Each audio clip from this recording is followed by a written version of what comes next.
Primero, la comunidad sorda, temas que le ocupan a la comunidad sorda y a todos los profesionales alrededor, a las familias, a los intérpretes. Bueno, entonces, este es el primero de esos espacios para discutir esa clase de temas que es prioridad para todos nosotros. Este webinario número 1 tiene la particularidad de que quiere discutir un tema que hay sobre la mesa en la República Dominicana. El día 7 de agosto termina de salir del horno la ley de lengua de señas de la República Dominicana. Una ley que Pablo Taveras, el presidente de ANSORDO, que está aquí con nosotros, muchísimas gracias, Pablo, a Lisa Shellamer, que es intérprete, y todos los que vamos a estar aquí en este espacio. Bueno, pues de una u otra manera hemos arrancado al Poder Ejecutivo, al Senado, al Congreso de la República. Así es que gracias a todos por esa conquista. Felicitaciones a la comunidad sorda por esa conquista. Y eso pone sobre la mesa un tema a discutir. Ese producto sociolingüístico, sociocultural que usa la comunidad sorda en la República Dominicana, ¿es lengua de señas dominicana, sí o no? Ese es el tema que vamos a discutir hoy y para hacerlo tenemos a una persona experta en investigación en lengua de señas, sobre todo en Chile, su ciudad natal. Ella es Fabiola Otárola. Le voy a pedir a Darling, que es nuestro soporte técnico que está haciendo la grabación. Gracias, Darling. Es una persona sorda, que te ponga un pin. Un momentito, por favor.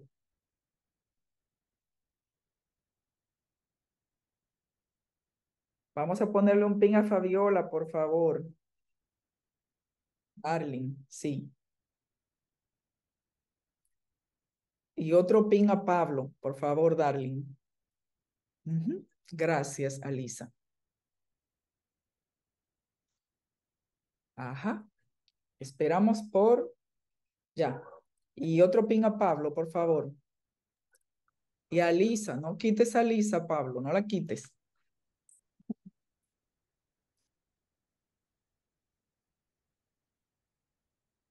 Esperamos un segundito. Sí, estos espacios son así, bastante distendidos, muy relajados. La idea es que podamos discutir temas académicos, pero sin presión, sin apuros.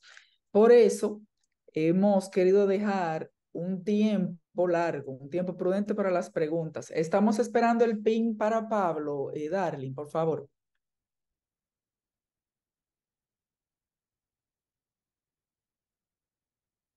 Excelente, muchas gracias, Darling. Ahora sí, les decía que en este webinario número 1, que va a discutir si el producto lingüístico y cultural que emplea la comunidad sorda en la República Dominicana puede denominarse lengua de señas dominicana, sí o no, vamos a tener a una persona experta con postdoctorado en investigación. Ella se ha especializado en investigación de las lenguas de señas, pero sobre todo de las lenguas de señas chilenas, que es su país natal. Ella es de la Universidad Católica de Valparaíso, es parte del grupo de investigación Movimiento 42, mismo que recomendamos seguir y aprender de todas, esa es su seña, de todas esas investigaciones que tiene Chile, que nos lleva de la delantera y que estamos aprendiendo muchísimo de ellos. También está con nosotros y agradecemos su presencia Pablo Taveras. Pablo es el presidente de ANSORDO, la Asociación Nacional de Sordos de la República Dominicana. Pablo es actor, es gestor cultural, comunitario, es defensor de los derechos de las personas sordas, es traductor de la Biblia en lengua de señas de la República Dominicana, es licenciado ¿cómo se llama? Ya voy, ay Dios mío, se me fue. Licenciado en publicidad. Muchísimas gracias, Alicia. Eso es lo bueno de contar con intérpretes que son intérpretes, son docentes, son psicólogos, son de todo y conocen a todas las personas sordas. Y es fotógrafo también. Muchísimas gracias, Pablo. Entonces, vamos a distribuir el tiempo de la manera siguiente. Pablo nos va a contar el origen de la lengua de señas dominicana, brevemente. No va a ser toda una exposición extensa, porque esa exposición extensa viene por ahí. Entonces, para no hacer spotlight, así es que se dice ahora, Pablo nos va a hacer un resumen de cómo se origina la lengua de señas dominicana, cómo viene, cómo comienza la comunidad sorda a utilizar la lengua de señas en la República Dominicana y a generar la lengua de señas en la República Dominicana en 20 minutos aprox. Luego, la doctora Fabiola Otárola nos va a disertar, a conversar acerca de la evolución de las lenguas en sentido general, pero de las lenguas de señas en sentido particular, que es nuestro interés.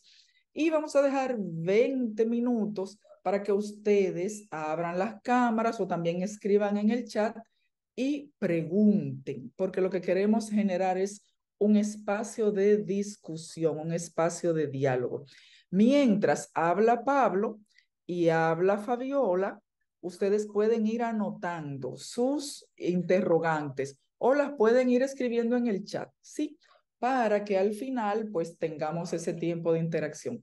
Entonces, sin más, vamos a cederle el turno a Pablo y muchísimas gracias, Fabiola. Te vemos más de cerca ahorita.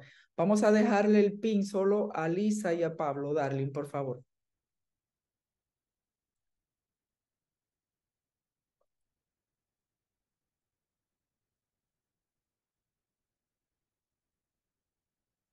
Darling, solo deja a Pablo y a Lisa en la pantalla, por favor.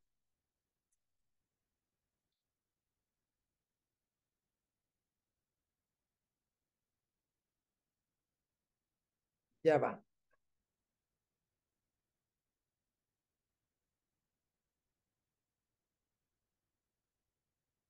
ya, listo. Bien, muchas gracias. Adelante, Pablo.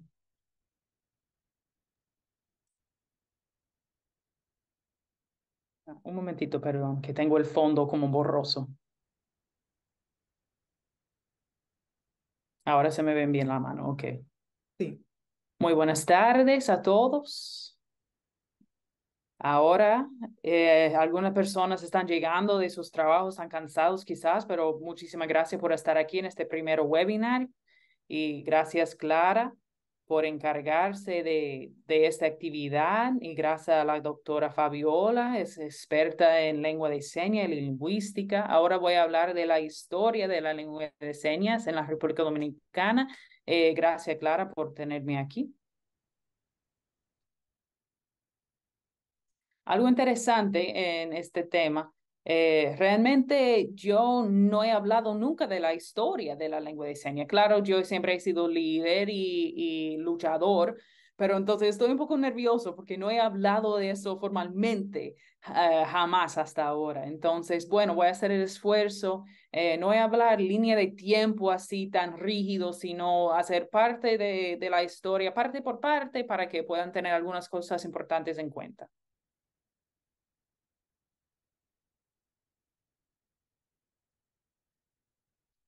Pues comenzó en el 1980 por ahí. Algo interesante. Antes de eso, en el 1960, voy a hablar de eso ahorita, pero ahora me voy a enfocar en los 1980. Un hombre llamado Luis Tejeda. ¿Cuál era su seña? Así, así. Eh, Entonces, en el bigote, él tuvo un hijo con discapacidad y él dijo, wow, pero aquí en el país no hay una escuela para mi hijo, no hay nada, ¿qué voy a hacer? ¿Cómo yo voy a hacer con la educación? Se llamaba Rosa, una hija, Rosa. Entonces decidió fundar una escuela para personas sordas. Ahora era en ese momento con la metodología oral, porque no sabía nada de la lengua de señas en ese momento. Entonces enseñaban a las personas sordas a hablar, pero después se escuchó que en otros países o en otro país había un evento internacional de la Federación Mundial de Sordo y entonces Luis, por curiosidad, decidió ir y no me acuerdo en cuál país fue realmente, pero fueron a ese evento internacional y se quedó muy impactado viendo personas sordas haciendo señas, personas sordas profesionales, y vio toda esa interacción.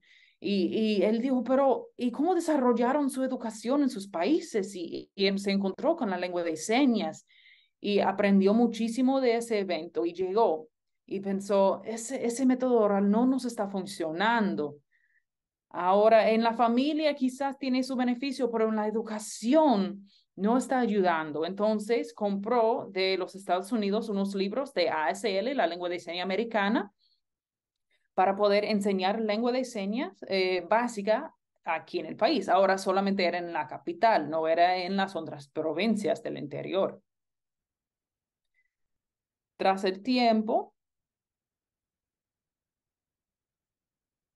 algo que fue de mucho impacto en la lengua de señas fue en 1982, que llegó el primer misionero, que era un hombre que se llama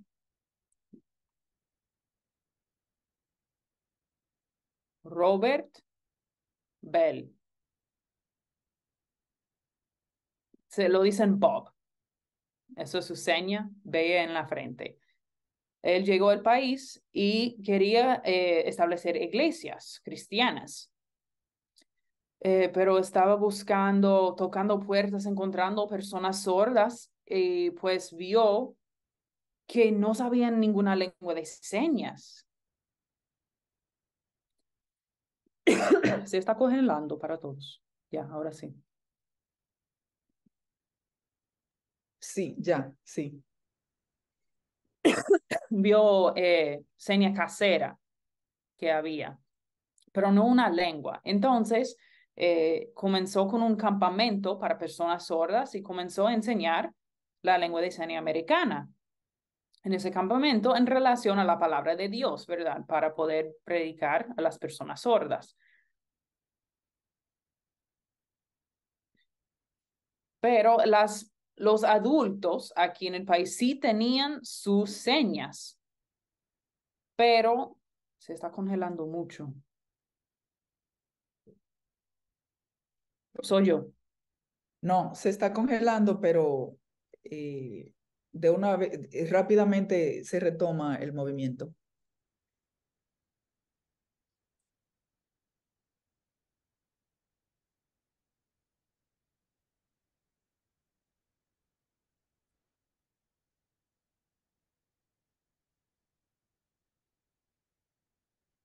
Pues él comenzó a enseñar la lengua de señas americana, no era como obligando que se aprenda esa lengua ni nada de eso, era que había vacíos en la comunicación y él pues presentó las señas de los Estados Unidos para poder llenar esos vacíos. Ahora, las personas adultas sordas tenían sus propias señas, pero con la influencia de la lengua americana, pues quizás se dejaban atrás esas señas y comenzaron a usar las lenguas, las señas de los Estados Unidos.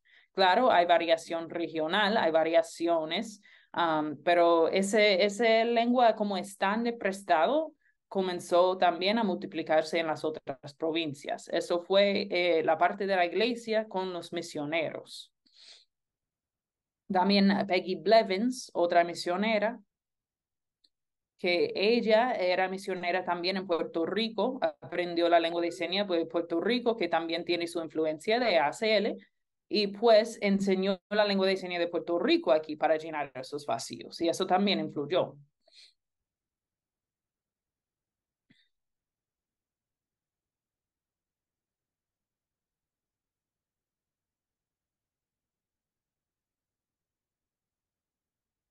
Entonces, está congelando mucho. Eso fue como el comienzo de la influencia de ASL.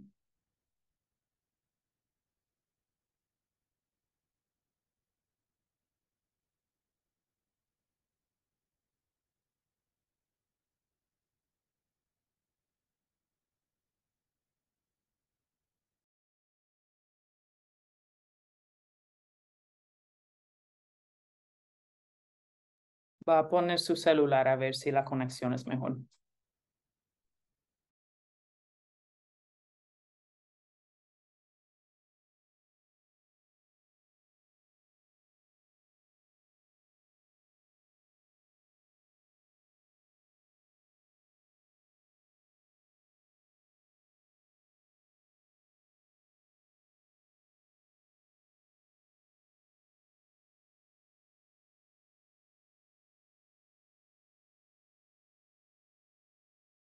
Alisa, por favor, pídele a Darling que cambie el PIN.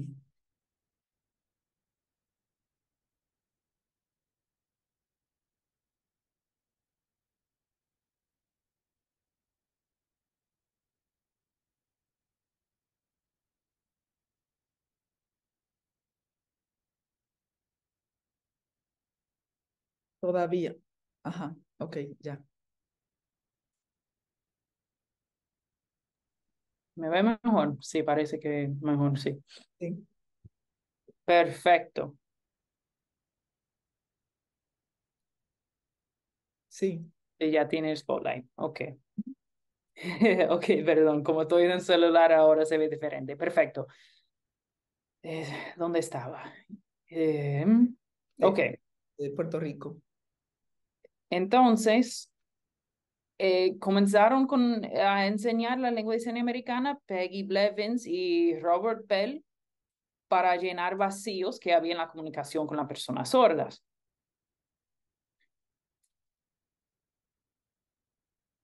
Ahora, hay dos términos que podemos mencionar, lengua o idioma y dialecto, ¿verdad? Entonces, por ejemplo,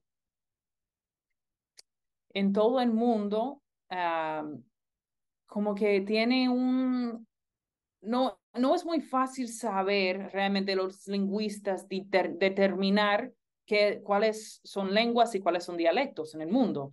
Um, pero hay, por ejemplo, las lenguas orales, las lenguas de señas, pero los lingüistas han estudiado eso.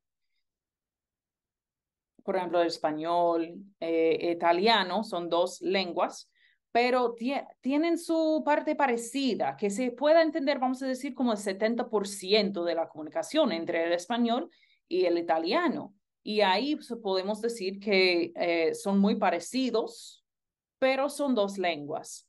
Hay algunas que se entienden mucho o más del 70% de la comunicación entre los dos sistemas de comunicación y ahí podemos decir que hay dialectos. Eso es como una regla más o menos 70% de comprensión. Hay algunas palabras en español que los italianos pueden entender fácilmente.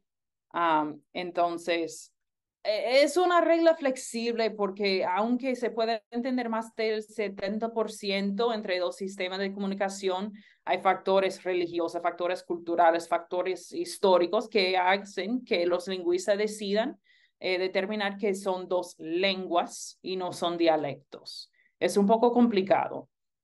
Pero es muy interesante. Por ejemplo, en la lengua de China tienen el mandarín, tienen el cantonés y tienen de Taiwán, que son tres idiomas, o sea, totalmente diferentes, pero se clasifican como dialectos de la lengua de China por alguna razón.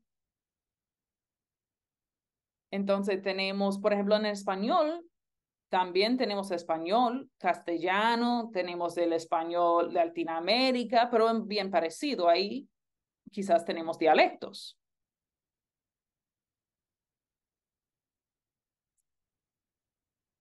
Entonces, por ejemplo, en comunidades mucho antes que no tenían mucha comunicación porque estaban separados por ríos o por montañas o por alguna barrera geográfica y no tenían mucha comunicación entre pueblos, ahí desarrollaban su propia comunicación, que se podría ser lengua o dialectos, dependiendo de la interacción que tenían esos pueblos. Ahora, un dialecto que se comienza a documentar, a escribir, a tener reglas, a tener obras literarias, ese dialecto normalmente se identifica como la lengua estándar. Entonces, ahí podemos ver que hay varios dialectos, pero se elija uno para que sea una lengua estándar o la lengua en sí. Ahora tenemos influencia de ACL, tenemos la lengua de señas dominicana que se está desarrollando y sí, hay señas parecidas. pero en ACL se usa mucho el inglés en el deletreo. El inglés realmente por los oyentes ha tenido una influencia importante. Hay muchas señas inicializadas con letra, también lo tenemos aquí, agua con la A, señas inicializadas. Y eso tiene la influencia de la lengua hablada en la misma lengua de señas, pero hay países que dicen que no, que vamos a quitar esas señas inicializadas porque no queremos esa influencia de la lengua hablada.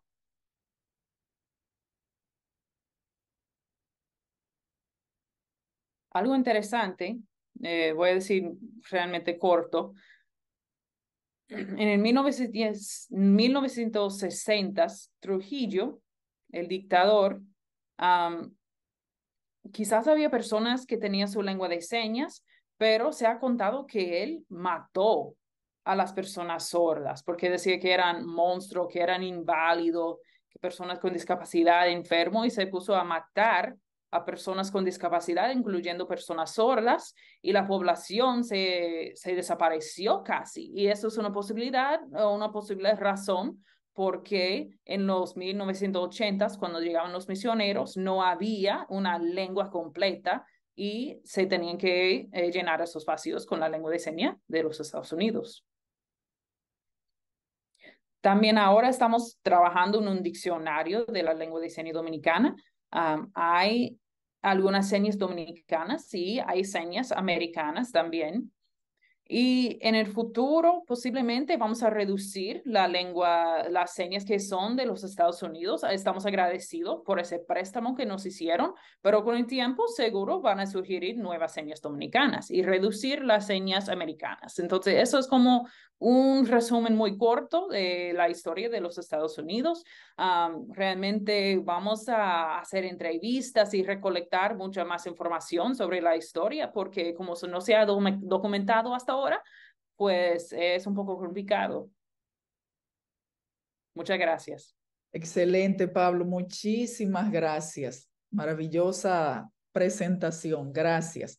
Como tú acabas de decir, en el diccionario que estamos elaborando o que el CONADIS, el Ministerio de Educación, Nian Sordo, están elaborando, pues habrá mucha más información acerca de la historia de la lengua de señas dominicana. Esto fue simplemente una introducción para que sepamos que hay huecos que hay que llenar, hay informaciones que hay que seguir buscando, ahondando, para poder completar esa historia de la lengua de señas dominicana.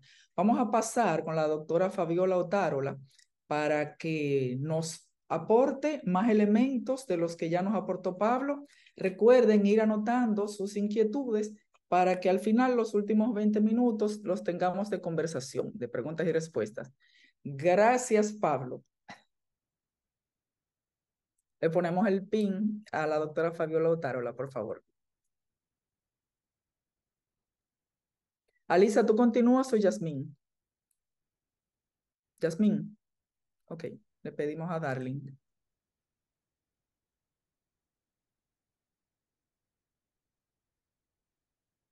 Hola, hola, mucho gusto.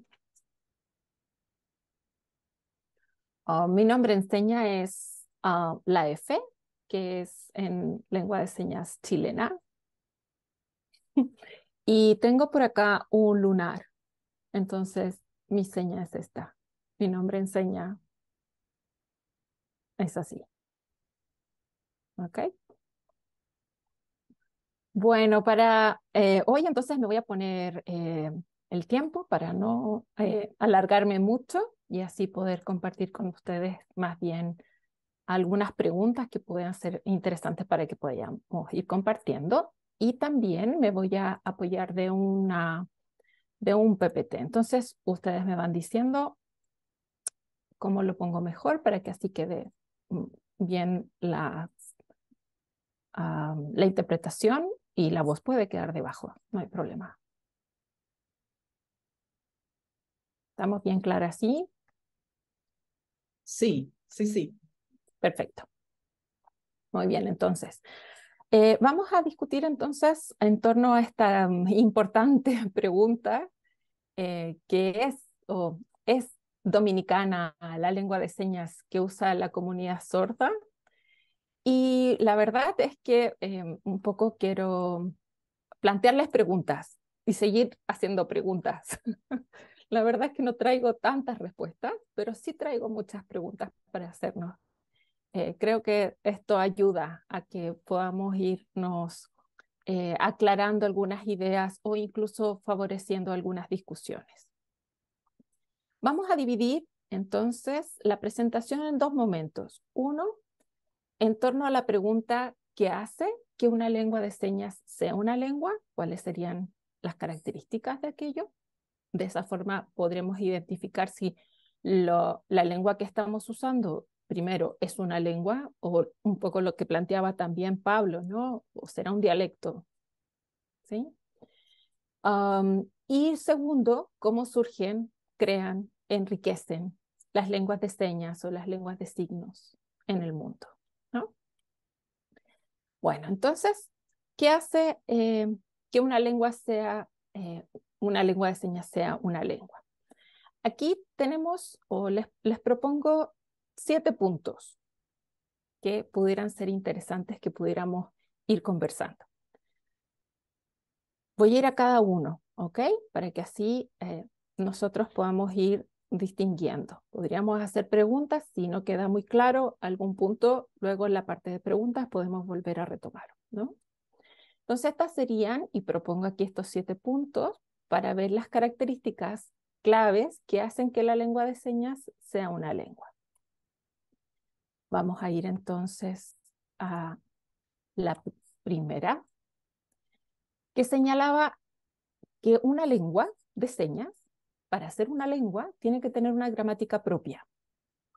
Es decir, al igual que cualquier lengua, ¿no? Las lenguas orales o lenguas de señas ya bien reconocidas o muy estudiadas, tienen que tener su propia gramática, ¿no? Tienen que tener reglas específicas, conocidas, que puedan los usuarios saberlas, conocerlas, ¿cierto? Implícita o explícitamente, para estructurar todo el sistema lingüístico.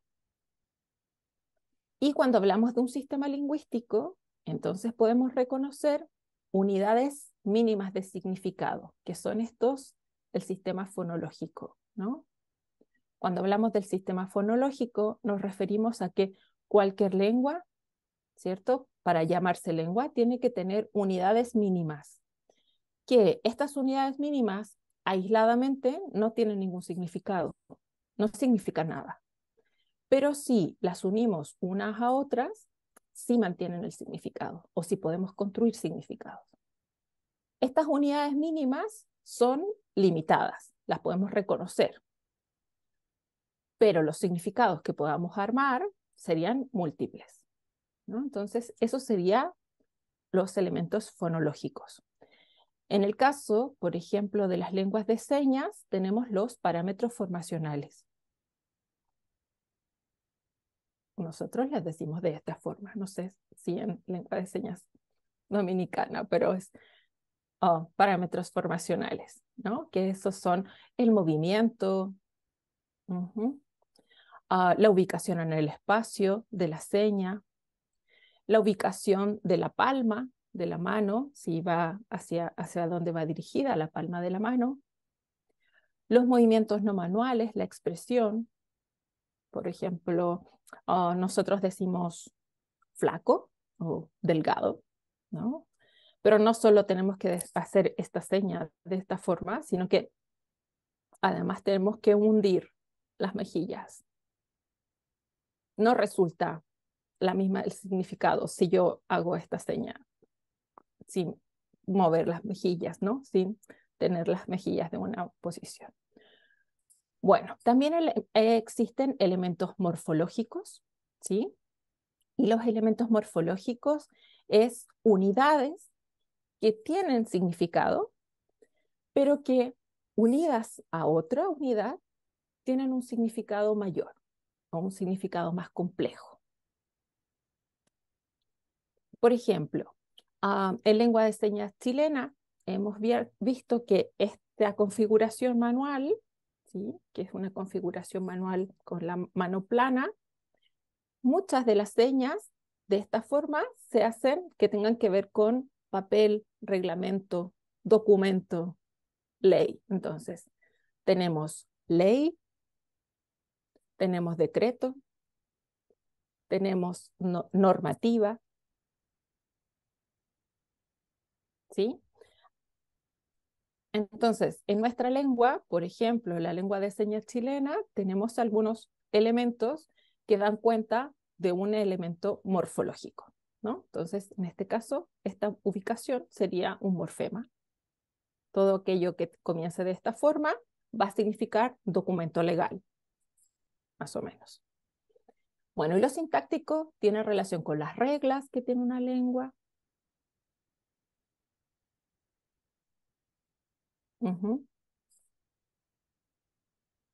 Y lo semántico tiene relación con la multiplicidad de significados que podamos tener. Generalmente estos están asociados a un diccionario, ¿no? Como muy bien también hablaba Pablo, están, o sea, ustedes haciendo un esfuerzo también por empezar con estos diccionarios que son parte de los procesos de cada país, cada comunidad, cada lengua. Tenemos que hacer nuestros diccionarios. Diccionarios que tenemos que ir actualizando y diccionarios que van a ir enriqueciéndose y diccionarios que van a ir complejizándose, ¿no? Y el nivel pragmático tiene relación con el uso. Con el uso de las señas, por ejemplo, o con el uso de la lengua de señas en este caso. ¿Para qué la voy a usar? Entonces la puedo usar para narrar, la puedo usar para argumentar, uso ciertos elementos propios de la lengua para dar cuenta de algo que solo la comunidad sorda sabe. Por ejemplo, nosotros tenemos esto es una seña que es no traducible al español, pero que significa que es informal, ¿no? Que es como que no voy a tomar en cuenta o no voy a considerar lo que el otro dice, pero de una forma muy informal. Ok. Entonces, para hacer una lengua debe tener una gramática propia, ¿sí? Y debe tener todos estos niveles enriquecidos. De esto se desprende algo que ya habíamos mencionado, que es el número 2, que es el vocabulario extenso, ¿no? Las lenguas de señas tienen que tener un vocabulario extenso y variado. Y no es que surjan con vocabularios extensos, se van enriqueciendo estos vocabularios. Mientras las personas sordas van interactuando, van ocupando espacios, van realizando acciones dentro de los espacios comunitarios, van necesitando utilizar la lengua y por lo tanto van necesitando crear nuevas señas, ¿no? Nuevos signos para poder relacionarse. Esto va a permitir que entonces el vocabulario se vaya ampliando o se vaya enriqueciendo. No sé, Clara, si ustedes tienen Uber, sistemas de Uber en República Dominicana, por Sí, ejemplo. Okay. sí. ¿Y cuál es la señal de Uber?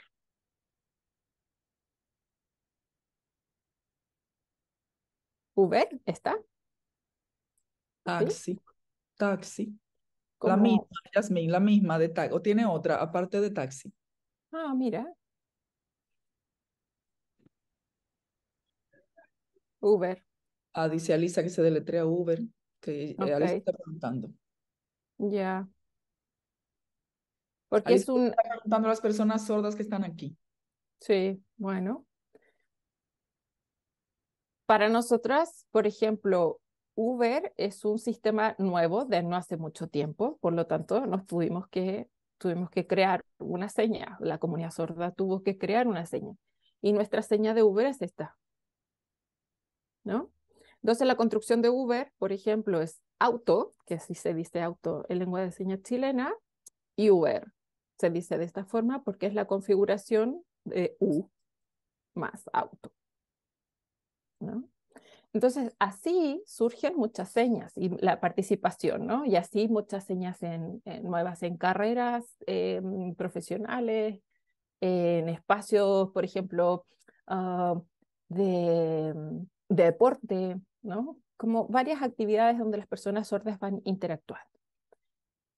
Para hacer una lengua, y aquí el número 3, tenemos que tener una comunicación fluida, es decir, ambas partes, quienes interactúen en el proceso de la comunicación, deben ser personas que manejen la lengua, pero además que les permita comunicarse fluidamente, que ambos conozcan el código y que les permita interactuar, ¿no? De forma efectiva entre sí, que les permita transmitir ideas complejas, emociones y detalles precisos, no solo hacer gestos o indicaciones o utilizar mucha pantomima, sino que debe haber signos de por medio, ¿no? Tiene que haber una construcción que el otro también debe dar por aceptada. Luego, tenemos que la lengua de señas es una lengua viva, ¿no? Y las lenguas de señas evolucionan, cambian. Son lenguas que requieren la participación y la dinámica de sus comunidades. Mientras su comunidad va avanzando, se va enriqueciendo, la lengua también va evolucionando, va cambiando, ¿sí? Entonces se van desarrollando algunos otros elementos o se van complejizando las características lingüísticas de esta misma. ¿Ok? ¿Qué es lo que pasa? Muy bien, con lo que señalaba también Pablo, ¿no? Esta lengua surge a raíz de una participación de la escolaridad, ¿no? Como un espacio comunitario escolar, si bien había lengua oral de por medio, esencialmente había una comunidad, ¿no? Que requería volver a comunicarse. Pero luego vienen misioneros, ¿cierto? Los misioneros necesitan decir un mensaje en particular y este mensaje necesitan tener ciertos recursos. Por lo tanto, van utilizando y van mezclando lenguas presentes con las lenguas que ellos traen, ¿no? Entonces se va construyendo como un tejido, ¿no? Estas lenguas. Entonces va habiendo una cierta evolución histórica. Esto también lleva al siguiente punto, que es una variación regional, ¿no? Las lenguas, solo por ser lenguas, solo por ser así tan dinámicas, ¿no? Y tan cambiantes en el tiempo, ¿no? Van cambiando también por región. Hay lugares en los cuales, por ejemplo, en el caso de las lenguas de señas, están asociadas sobre todo a los colegios, a las escuelas.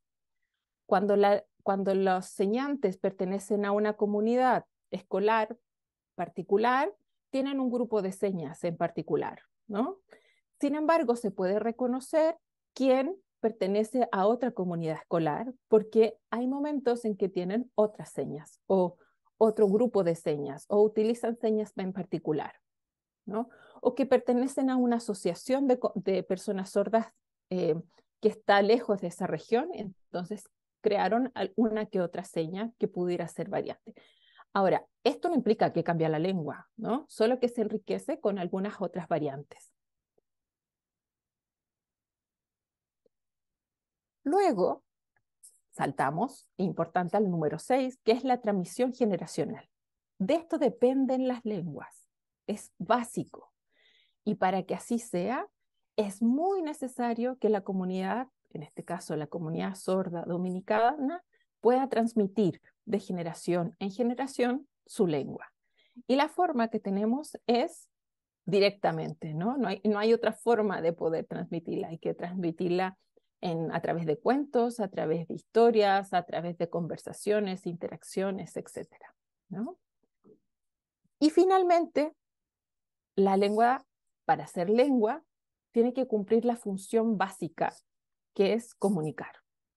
Si la lengua no logra, o el sistema que estoy utilizando no logra la comunicación, finalmente, esta no cumple su objetivo. ¿Ok? Entonces, para aquello tenemos, en resumen, lo que hace que la lengua de señas sea una lengua es su complejidad lingüística, su capacidad para comunicar de manera efectiva y su importancia en la vida de las personas sordas y en las comunidades sordas en todo el mundo. ¿Ok? Eso es nuestro primer resumen para este primer punto.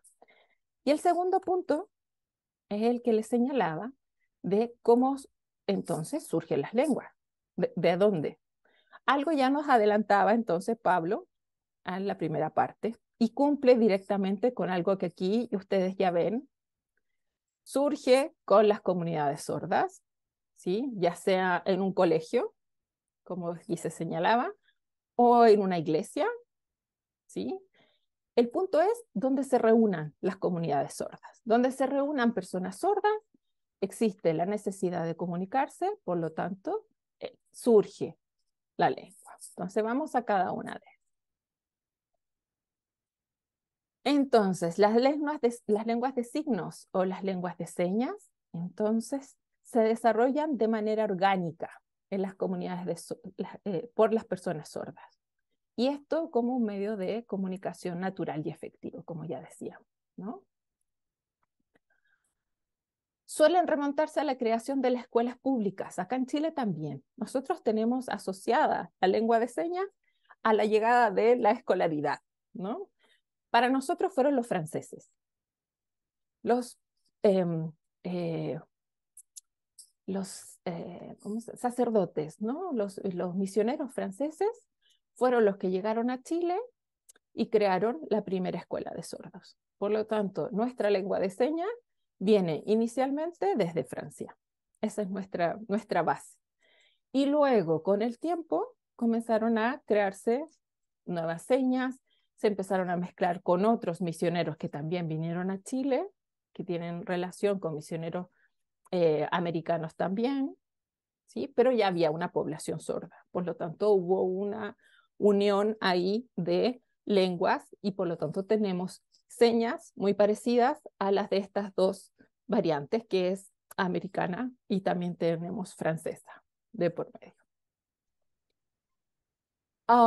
Surgen entonces, ya les decía, como una respuesta a una necesidad innata de comunicación. Donde haya una comunidad sorda, vamos a crear o se va a desarrollar una lengua. Y esta va a evolucionar a lo largo de la historia, ¿cierto? Como ya lo habíamos señalado antes, y se van a ir gramaticalizando algunos elementos. Por ejemplo, nosotros teníamos esta seña como luz, ¿no? Hoy para nosotros esto es luz. Si yo la pongo en un espacio de contexto y la miro, puede ser un clasificador, ¿no? Puede ser un clasificador, parpadea, la miro, pero se utilizó tanto tiempo de manera tan constante que esto ya gramaticalizada, es decir, lexicalizada, ya es un signo completo, esto ya es luz, ¿no? Pasa con muchas señas que se van gramaticalizando. Por ejemplo, tía o tío, para nosotros es la T, la I y la O para hacerlo con uso del alfabeto manual. Con el tiempo se gramaticaliza y pasa a ser esto. Entonces pasa de ser un movimiento distinto, parece la misma ubicación espacial, pareciera parte de un alfabeto, pero termina siendo un léxico, un elemento léxico, ¿no? También tenemos cómo surgen entonces las lenguas por influencias culturales y regionales. Okay. De aquí hay muchas. Hasta el día de hoy siguen surgiendo lenguas de señas de muchas partes del mundo. Ok. Y siguen surgiendo muchas lenguas de señas porque seguimos estudiando a las comunidades sordas, ¿no? Y las comunidades sordas, entonces, por ejemplo, han ido teniendo su impacto en sitios web como este que lo tengo acá, que es Ethnology, donde hasta el minuto se da cuenta de 150 lenguas de signos durante todo el mundo. Pero estas van creciendo, ¿no? Tenemos muchas lenguas de signos nuevas que van surgiendo a partir de las investigaciones que se han estado realizando. Las lenguas de signos varían entonces a nivel fonético, morfológico, sintáctico. Si bien surgen o podrían surgir a partir de una lengua base, esta se va modificando, ¿no? Entonces, por ejemplo, no sé, me voy a fijar ahora en Alisa, como dice manzana, manzana, ¿no?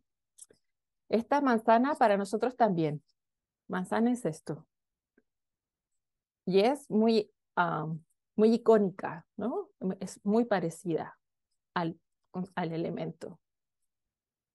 Pero, por ejemplo, ética, ¿no? Para nosotros ética es esto. Entonces, como en todas las lenguas, tenemos algunas señas que son bastante más apegadas a la iconicidad y otras señas que son más arbitrarias, ¿no? Y que podrían ser muy distintas entre una y otra. Ahí tenemos también unos ejemplos del alfabeto manual, por ejemplo, la T. En alguna web encontré la T de ASL de esa forma, lo cual me decía Alisa anteriormente que era muy raro, pero lo dejé en signo de interrogación porque esto es lo que podemos encontrar en la web, ¿no? Muchas veces. Lengua de señas chilena, de esta forma. Española, de esta forma. Entonces va cambiando, ¿no? En cada país, a pesar de que tengamos influencias de otros lugares. Y aquí para ir más rápido, ¿no? Ustedes ya a lo mejor conocen esto, por lo tanto lo voy a pasar muy bien. Que ya lo señalaba Clara y los felicito por esto, porque esto da siempre una alegría enorme, pero además va a dar un paso hacia poder avanzar. Y es el reconocimiento de las lenguas de señas, que esto es importantísimo. Y las lenguas de señas, entonces, en este caso, reconoce de esta ley, reconoce la lengua de señas en la República Dominicana, ¿no? Aquí creo que la única discusión que podríamos tener es la utilización del en y no el de, ¿no? Que pudiera ser importante poder discutirlo en algún minuto. Pero luego los artículos, escogí tres, ¿no? El 2, el 3 y el 9, que señalan que la lengua está entonces reconocida como un sistema lingüístico, ¿no? Propio de las comunidades sordas, como lengua natural, ¿cierto? La principal forma de comunicación, es parte de la identidad y además es parte del colectivo social y cultural. Entonces, ¿qué hay que hacer? Entonces, reconocer y por lo tanto fomentar la lengua de señas. Ojalá de la República Dominicana y no en la República Dominicana, ¿no?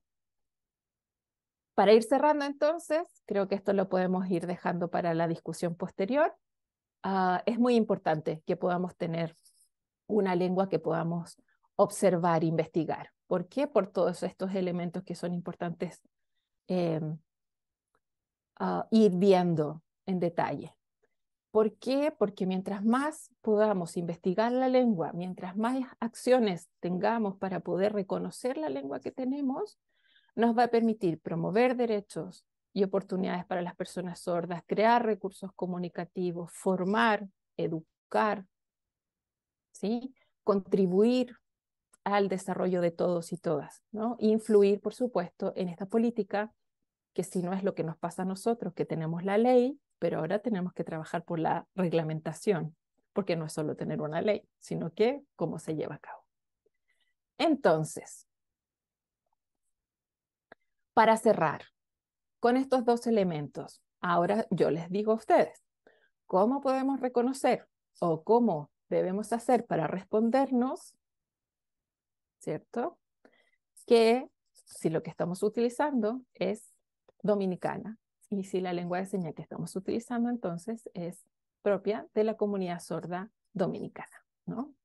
Mucho gusto. Aquí les dejo algunas referencias para ver que ustedes las puedan trabajar posteriormente si les interesa. Un placer. Muchísimas gracias, doctora Fabiola Otaro. La mujer inteligente y el fin nos deja la pelota caliente. Nos deja la pelota caliente sobre la cancha. ¿Es dominicana esta lengua de señas que usa la comunidad sorda en el país? Sea usted el jurado. Vamos a dar el chance. Eran 20 minutos, ya nos quedan menos, pero bueno, no importa, no pasa nada. Para que ustedes puedan preguntar. Hay dos intervenciones en el chat de Sandra Cuevas y Ramón que dicen que es cierto, que han visto esa variación y yo también voy a alimentar esa pregunta. Hay esa inquietud entre directores, etcétera, de sí, nosotros tenemos pocas escuelas y aulas específicas para sordos en el país, alrededor de 30, 32, y a veces hay mucha variación léxica entre una escuela del interior y de la ciudad, pero a veces peor, a veces dentro de la misma escuela, de un aula a otra, y eso inquieta un poco. Entonces, eso respondiendo un poco al comentario de Sandra y de Ramón, y al mío propio, ¿qué te parece la opinión? Bueno, antes de pasarte, Fabiola, quiero agradecer la presencia y también darle la palabra a Maribel Núñez, que es la directora coordinadora, perdón, coordinadora de programas de posgrado de la Universidad Pedagógica del país, que es el ISFODOSU, quien gentilmente me ha ahorcado para estar aquí, porque quiere estar aquí, porque esta discusión es de mucho interés para ella. Adelante, Maribel, con tu pregunta y no se nos van a olvidar los comentarios anteriores, Fabiola. Adelante, Maribel. No, muchísimas gracias. Saludos a todos. De verdad, para mí es un honor estar acá y creo que todos los que me conocen, que trabajan conmigo, saben mi inquietud sobre el hecho de que como profesora universitaria veo a diario personas que quieren cursar un posgrado, una maestría, una especialidad y se encuentran con la limitante de que no hay aulas inclusivas para personas sordas en este nivel de posgrado. Entonces, yo me he apropiado de esta iniciativa. Yo quiero aprender para poder exigirle a los que me rodean y trabajan conmigo que tengan que aprenderlo también y poder así colocar el granito de arena que yo creo que nos hace falta como maestros. Mi pregunta es, ¿cómo las personas como yo, que ya tengo medio siglo y que a esta edad no se aprende tan fácil, podemos incursionar en aprender el lenguaje de señas en nuestro país con el propósito de instaurar un espacio inclusivo a nivel superior, ya de un cuarto, quinto nivel universitario, como son los posgrados, especialidades, maestría, doctorado? ¿Qué vía que ustedes me pueden decir sobre eso para yo poder orientarme, nutrirme, aprender y pasar esto a los que están conmigo, trabajan conmigo y pueden propiciar lo que es mi pensamiento? Gracias. Gracias, Maribel. Y Fabiola, se suma Gracie al comentario de esa diversidad léxica entre estudiantes y docentes, intérpretes de una escuela y otra. Ok, entonces voy a ir primero a la variación léxica, ¿no? Para que lo podamos ver. Nosotros hemos visto también acá en Chile lo mismo. Tenemos, por ejemplo, la ciudad de Santiago, que es nuestra principal ciudad en Chile, la capital. Tenemos varias escuelas de sordos. Hoy se han ido cerrando algunas, pero se mantienen escuelas de sordos que son emblemáticas de hace mucho tiempo. Y en estas escuelas de sordos también se mezcla con que las personas sordas que trabajan en esos espacios pertenecen a asociaciones de sordos también diversas, ¿no? Entonces, hemos encontrado que si bien hay una lengua de señas chilena, es decir, todos nos sentamos en una reunión y conversamos, nos entendemos perfectos, ¿no? No pasa nada, no hay un problema de comunicación. La única diferencia es que, por ejemplo, decimos gato distinto, ¿no? Gato, gato, gato. 3 tipos de gato distintos, pero no pasa nada porque hay un contexto y en algún minuto podemos irlo analizando. Familia, tenemos esta familia, ¿no? Y tenemos esta familia. Tenemos muchas variaciones, pero lo que hay que considerar no son necesariamente las variantes, es decir, las variantes son ricas y hacen que se pueda ir enriqueciendo la lengua y hace que podamos decir la lengua es muy buena, la lengua es rica, permite la comunicación, permite la creación. Lo que hay que fijarse es que esta forma de comunicación todos nos estemos entendiendo, independiente de estas variantes, ¿no? Las variantes van a existir y existen también en la oralidad y son un buen indicador de que una lengua es lengua, ¿sí? Eso hay que tenerlo siempre muy claro. Ok, y la segunda pregunta en torno a estas aulas inclusivas de cómo aprender la lengua de señas como L2, ¿no? Como una lengua 2. Aquellos oyentes que ya somos mayores y que necesitamos aprender la lengua, esencialmente para cualquier tipo de aprendizaje de la lengua, especialmente como L2, necesitamos a las personas sordas. Sí o sí, quienes enseñan la lengua son las personas sordas, ¿sí? Por tanto, lo que tenemos que aprender a hacer nosotros los oyentes, especialmente en la comunidad de académicos e investigadores, es incorporar a las personas sordas dentro de los grupos de académicos, dentro de los grupos de investigadores al interior de los procesos. Sabemos que en muchos casos no han logrado tener la formación suficiente o igual que la que podamos tener nosotros, porque es un círculo vicioso lo que sucede, ¿no? No han logrado adquirir ciertos niveles o ciertos grados, pero porque el sistema no lo ha permitido, ¿no? No porque cognitivamente las personas sordas no puedan, ¿no? Las personas sordas sí pueden, lo que importa es que no han tenido el acceso. Entonces, lo que nosotros hemos realizado es que hemos hecho partícipes a las personas sordas que tienen ciertas condiciones e intereses, ¿cierto?, a participar y a ser parte de las comunidades académicas, para que ellos sean los que enseñan la lengua de señas y nosotros podamos ir colaborando en aquello que nosotros sabemos. Entonces, es un equipo de formación. Uno aporta la lengua de señas como usuario y el otro aporta el conocimiento del saber lingüístico, por ejemplo. Y ambos nos retroalimentamos. Y así enriquecemos procesos tanto de enseñanza-aprendizaje, que tiene que ver con la enseñanza de la L2 o de la L1, ojalá en algún momento, pero también de otro elemento sumamente importante, que es la investigación.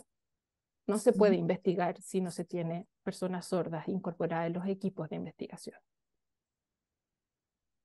Excelente, excelente. Fabiola, más personas se siguen sumando al comentario acerca de la diversidad léxica. Noemí y Julia, que son intérpretes de larga data aquí en las escuelas, en los liceos inclusivos, porque la inclusión educativa aquí solo se da en secundaria, por suerte. Entonces ellas dicen que sí, que han visto esa variación de una aula a otra, de una escuela a otra. Entonces Gracie pregunta que si se pueden tomar o asumir como sinónimos, como por ejemplo en español, alegría, alegre, contento, feliz. ¿Se pueden asumir simplemente como sinónimos? Sí, se pueden asumir como sinónimos y además se deben enseñar como sinónimos, ¿no? Nosotros podemos, si enseñamos la lengua y enseñamos la lengua como L2, por ejemplo, tenemos que decir, en mi caso, ¿no? Se enseña gato de esta forma, como lo decían los abuelos sordos, pero también se enseña de esta forma, como lo dicen las personas sordas actuales. Pero en regiones se dice de esta forma. Entonces, tratar de dar una variedad porque eso enriquece la lengua de todas maneras. Y se puede decir como un sinónimo, pero también como importante de enseñar como parte de la lengua. Ahora, es un desafío para los intérpretes y las Sí. intérpretes porque deben estarse formando constantemente, ¿no? O sea, la tarea de intérprete es que hay que estar muy actualizado y estar participando con las comunidades sordas constantemente. Ser partícipe de la comunidad sorda para poder ir con ellos, pero además estar estudiando constantemente de qué va sucediendo con la lengua. Sí, en lo que le pedimos a alguna persona sorda, ya tenemos las 7:04, pero por lo menos alguna persona sorda que quiera abrir su cámara y hacer una pregunta, en lo que alguna persona se anima y es sorda y abre su cámara para preguntar, quiero como ratificar eso que dices. No existen o no es necesaria esa necesidad que tenemos como los profesionales dominicanos, profesionales alineados con el área de la educación de las personas sordas de estandarizar la lengua de señas dominicana. Claro, sí, no es necesario estandarizarla, porque esto tiene que ver con la pragmática, ¿no? O sea, la lengua es tan dinámica y la lengua es de quienes la usan, ¿no? Entonces, si los usuarios utilizan una seña en particular para decir Uber, ¿no? Y empieza a utilizarse Uber de alguna forma, entonces, y se usa más, ¿cierto? Y la empiezan a aceptar, entonces así es, ¿no? No tenemos que decir, ah, ok, como el policía de la seña, ¿no? Usted no lo diga así. Las señas se usan y son dinámicas y tenemos que enseñar que existen variantes y a veces cuando a lo mejor tengo una seña que estoy introduciendo porque no quiero usar el alfabeto manual, lo digo y digo, no quiero, no puedo hacerlo tan largo, voy a hacer esto, pero entre nosotros, ¿no? Y lo voy a hacer de esta forma. Pero si es conveniente y se quiere ir utilizando, porque es una clase de ingeniería mecánica o porque es la clase de teatro y no queremos y queremos utilizar una seña que podamos usar fácilmente, bueno, entonces la usamos en ese contexto. Si el resto de la comunidad lo asume, bienvenido sea. Keren, que es intérprete también, a quien agradecemos, que nos ha apoyado muchísimo en elenco, a Keren y Jonathan de Access Team, gracias Keren por estar, también se suma a ese clamor de este webinar, de que sí, asumimos que la diversidad lingüística enriquece. Entonces, una pregunta más para las personas sordas que están aquí, Pablo, cualquier persona sorda que la quiera asumir, Tommy, Darling, cualquiera de las personas sordas que están. ¿Cómo? Bueno, la pregunta es para ti, Fabiola, pero yo digo, un poco pensando en las personas sordas, ¿cómo manejar aquello de que la persona sorda le diga al intérprete, le diga al profesor, no, no se dice de esta manera, se dice otra, y eso pone a uno un poco como en jaque, como, ay caramba, cada día me tengo que aprender una nueva forma?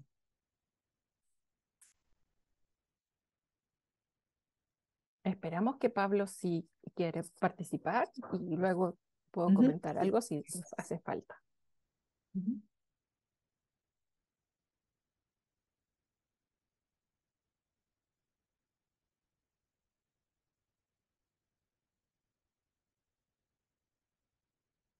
Necesitamos el PIN, dale chance, necesitamos el PIN para Pablo. Sí, gracias, Darling.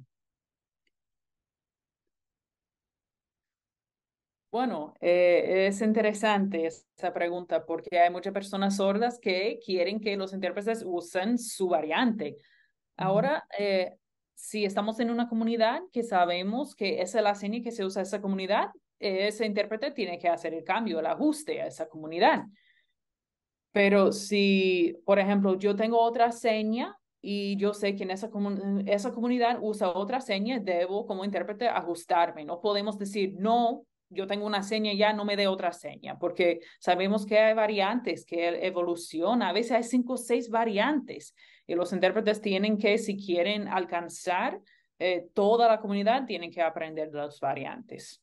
Te agradezco la respuesta, Pablo. Quizás deberías mandarle algún mensaje a los intérpretes. Aquí están la mayoría de los intérpretes de las escuelas, de los liceos inclusivos. Está Noemí, está Julio, bueno, están la mayoría. Y ellos son los que dicen que cuando están trabajando, interpretando las clases, los estudiantes le dicen, no, o sea, permanentemente, no, no se dice de esa manera, se dice de esta otra, y van a la otra aula y le dicen, no, no, no, no es de ese, de esta otra. Es un poco complicado, Pablo.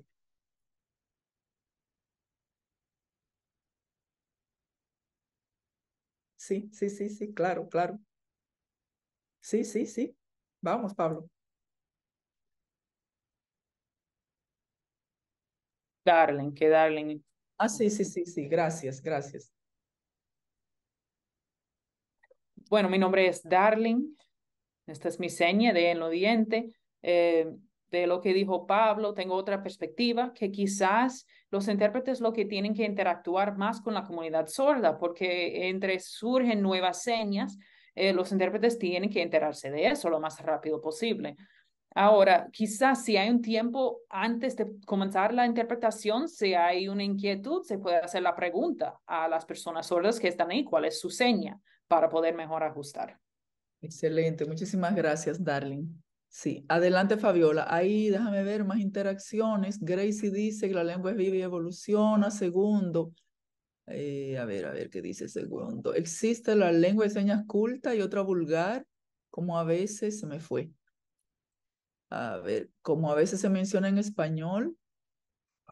Dice Ana Raquel, que es directora de una escuela para sordos en Sabana de la Mar. En mi caso, yo he aprendido diferentes tipos de señas, o sea, las variantes, porque vivo interactuando con distintas comunidades. Skybel es sorda, dice que es exactamente lo que dice Darling. Gracias a todos. Adelante, Fabiola. Y yo creo que ya vamos cerrando, Fabiola.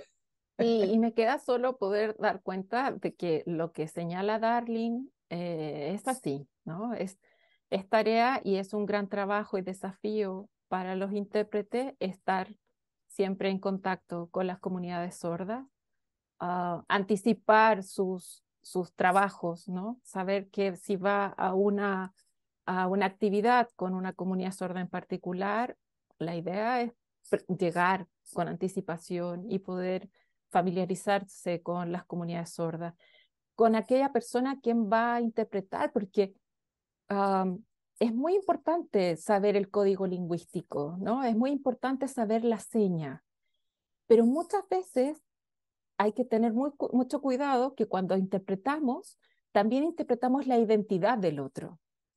Y eso es sumamente importante.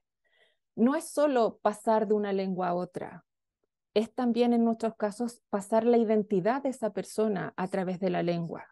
Y eso es sumamente importante porque no es solo el código lingüístico, sino que es cómo es la persona, cómo se manifiesta la persona, cuán inteligente es, cuán dramático es, cuán alegre es, cuán feliz es, ¿no? O cuán reflexivo es, ¿sí? Creo que también eso es súper importante. No es solo incluso los códigos lingüísticos, sino que también saber cómo es el otro, porque la lengua de señas hace que uno traspase identidades.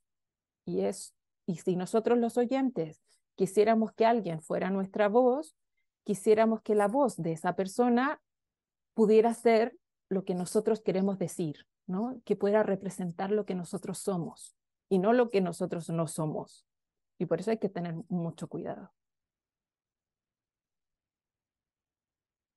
Bien, algún comentario, pero muy brevito acerca de si existe esa lengua de señas culta versus una lengua de señas. Absolutamente, existe. Y para eso sirven las escuelas de sordos o las comunidades, y las comunidades sordas, ¿no?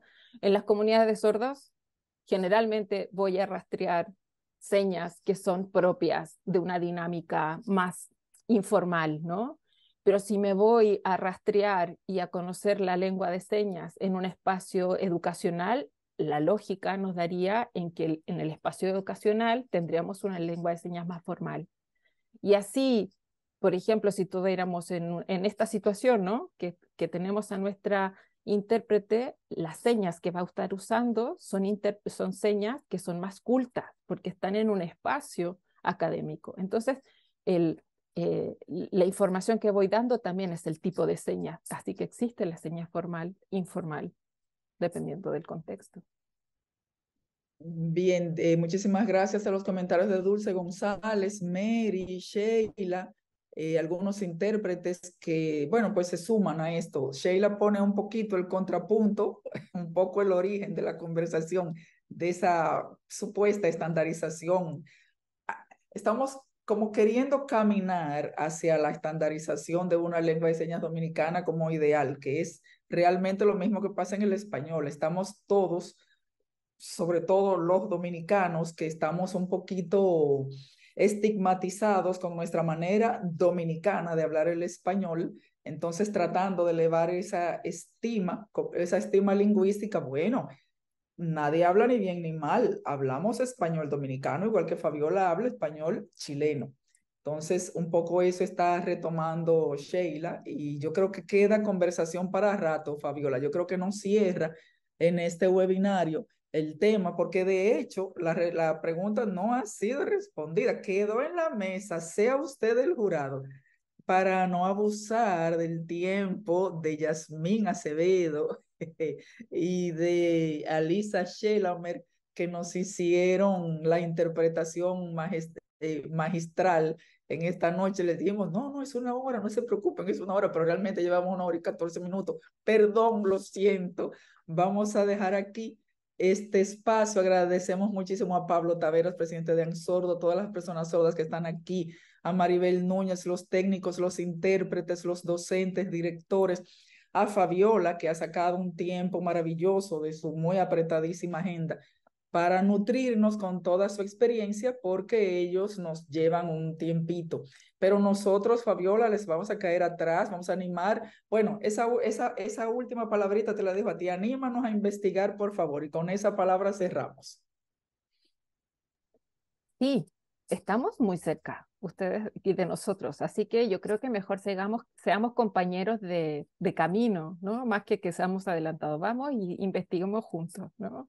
Nosotros les invitamos tenemos algunos elementos ya avanzando, pero a los que quieran, deseen, tenemos investigadores sordos, investigadores oyentes, que podemos hacer reuniones y algún colectivo conversacional, así que feliz de poder unirnos y avanzar juntos, que no queda de otra.